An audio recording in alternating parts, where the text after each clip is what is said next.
ચાલો આજે વાત કરીએ રૂબેલાની, જેને આપણે જર્મનોરી તરીકે પણ ઓળખીએ છીએ. મોટાભાગના લોકો માટે આ બાળપણની એક સામાન્ય બીમારી છે જે આવીને જતી રહે છે. પણ દેખાવ પર ન જતા આ સાવ સામાન્ય લાગતા વાયરસ પાછળ એક એવું ખતરનાક રહસ્ય છુપાયેલું છે જે એક સમયે આખી દુનિયા માટે સંકટ બની ગયું હતું. તો ચાલો આ જ વિરોધાભાસને ઊંડાણપૂર્વક સમજીએ. તો રૂબેલા વિશે પહેલી છાપ શું પડે છે? સામાન્ય રીતે એવું જ લાગે કે આ તો બાળકોની એક હળવી બીમારી છે.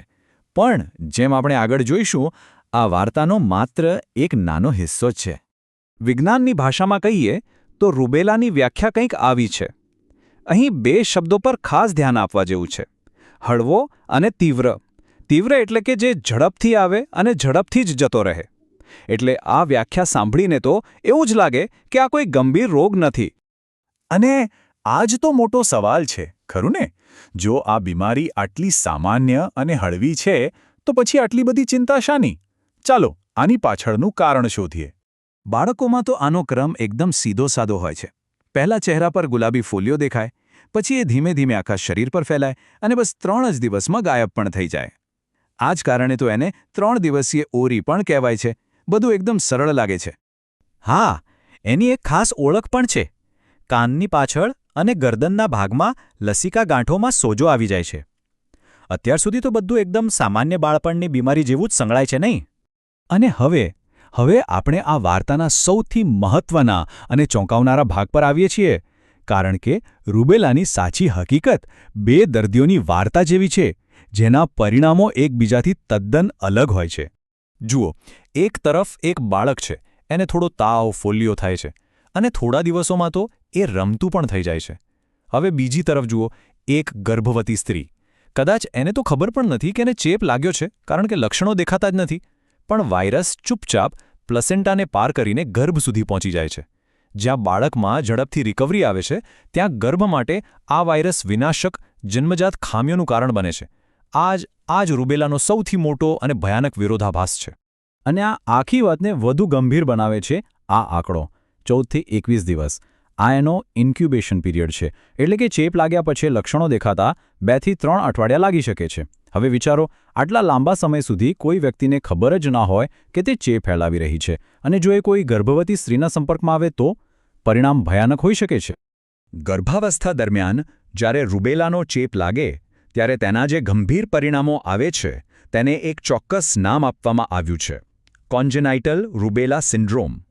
ચાલો સમજીએ કે આ દુર્ઘટના કેટલી મોટી છે. તો જ્યારે આ વાયરસ ગર્ભને અસર કરે છે, ત્યારે એ જન્મજાત ખામીઓનો એક આખો સમૂહ પેદા કરી શકે છે. અને આ જ સમૂહને કોન્જેનાઇટલ રૂબેલા સિન્ડ્રોમ એટલે કે CRS તરીકે ઓળખવામાં આવે છે. છેક 1941માં સર નોર્મન ગ્રેગ નામના એક ઓસ્ટ્રેલિયન ડોક્ટરે પહેલીવાર આ ખામીઓ પર દુનિયાનું ધ્યાન દોર્યું હતું.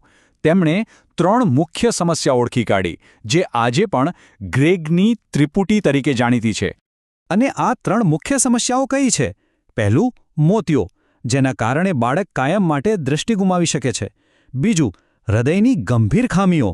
અને ત્રીજું, બહેરાશ. આ કોઈ સામાન્ય તકલીફો નથી, પણ આજીવન રહેનારી ગંભીર પરિસ્થિતિઓ છે. અને વાત અહીં પૂરી નથી થતી.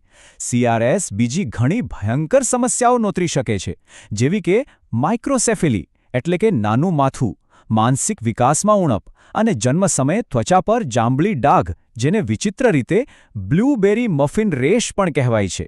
વિચારો, એક હળવી બીમારીનું કેટલું ભયંકર પરિણામ. સારું, આટલી બધી નિરાશાજનક વાતો પછી હવે વાર્તામાં એક સકારાત્મક વળાંક આવે છે, કારણ કે આ એક એવી આપત્તિ છે જેને આપણે રોકી શકીએ છીએ. ચાલો જોઈએ, કેવી રીતે? ચાલો જરા આ વાયરસને નજીકથી જોઈએ. એ ટોગાવિરિડે કુળનો RNA વાયરસ છે. પણ આ કોષ્ટકમાં જે સૌથી અગત્યની માહિતી છે, એ છેલ્લી લાઇનમાં છુપાયેલી છે. અને ચાવી આ જ છે.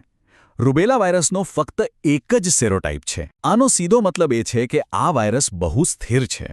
એ ફ્લૂ વાયરસની જેમ વારંવાર પોતાનું સ્વરૂપ બદલતો નથી. અને બસ, વિજ્ઞાન માટે આ એક સુવર્ણ તક હતી. જ્યારે દુશ્મન બદલાતો ન હોય, ત્યારે તેની સામે એક કાયમી અને અસરકારક હથિયાર બનાવી શકાય છે: એક રસી. અને બરાબર જ થયું. વૈજ્ઞાનિકોએ એક એવી રસી બનાવી જેમાં વાયરસ જીવંત તો હતો પણ એટલો નબળો કે તે બીમારી ન કરી શકે. આ રસીને ઓરી અને ગાલપચોડિયાની રસી સાથે જોડીને બની MMR વેક્સિન. અને પછી શરૂ થયા સાર્વત્રિક રસીકરણના કાર્યક્રમો, જેનાથી માત્ર વ્યક્તિગત રક્ષણ જ નહીં પણ હર્ડ ઇમ્યુનિટી દ્વારા આખા સમાજને સુરક્ષા મળી. વિશ્વ આરોગ્ય સંસ્થા એટલે કે WHO પણ આ જ વાત કહે છે કે સાર્વત્રિક રસીકરણથી રૂબેલાને નાબૂદ કરી શકાય છે. આ કોઈ સપનું નથી, આ એક હકીકત છે જેને આપણે હાંસલ કરી શકીએ છીએ. આપણી પાસે આ ભયંકર બીમારીને ભૂતકાળ બનાવવાની તાકાત છે. તો અંતે આખી વાતનો સાર શું છે? એ જ કે એક વાયરસ જે કોઈ એક માટે સાવ સામાન્ય હોય, એ જ વાયરસ બીજા કોઈ માટે જીવનભરની પીડા બની શકે છે. અને સૌથી મહત્વની વાત કે CRS જેવો વિનાશક સિન્ડ્રોમ રસીના માત્ર એક શોટથી સંપૂર્ણપણે રોકી શકાય છે. આ આપણને વિજ્ઞાનની તાકાત અને આપણી સામુદાયિક જવાબદારીનું મહત્વ સમજાવે છે. ખરેખર વિચારવા જેવી વાત છે, નહીં?